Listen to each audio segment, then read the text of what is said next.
Hello বন্ধুরা, দেখতে পাচ্ছ কোথায় আসছি? এটা হচ্ছে পানিঘাট ব্রিজ। দেখো অনেক লম্বা একটা ব্রিজ। ওই পাশেও সমুদ্র, সমুদ্রের নালা না, ওই পাশেও একটা নদী আর এই পাশেও একটা নদী। দেখো এই নদীটা না একদম মানে সাগরের সাথে মিশে যায়, খুব দারুণ লাগে। দেখো এই যে এই এরকম করে একদম সিধা এরকম যায়। আর আজকে তোমাদের দাদা ভাইয়ের বার্থডে, তার কারণে এত সুন্দর একটা নদী, এখানে আসলে মনটা ভরে যায়, তার কারণে আমি চলে আসছি। অনেক সুন্দর জায়গা। আর কালকে আমি চলে যাব তোমার দাদা ভাইকে ছেড়ে। আমি তো অনেক দূরে থাকি, দাদা ভাই অনেক দূরে থাকি, তার কারণে একটু এখানে আসছি, একটু সময়ের জন্য সময় পার করতে আসছি।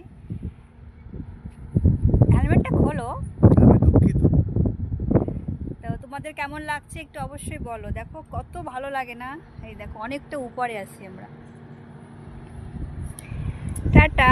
এই ব্রিজটার নাম হচ্ছে পানিঘাট, পানিঘাটের ব্রিজ। যেখানে সবাই আসো। পানিঘাট ব্রিজ বলে না, অস্টিন ক্রিক বলে। অস্টিন ক্রিক। আচ্ছা আচ্ছা, আমার তো জানা নেই। তা খুব ভালো লাগলো। ঠিক আছে, সাথে থেকো। টাটা। আর অনেক ভালোবাসা দিও। আর তো দাদা ভাইয়ের জন্য ঠাকুরের কাছে কামনা করো যেন ওরা শরীর সবসময় ভালো থাকে। তো বাই।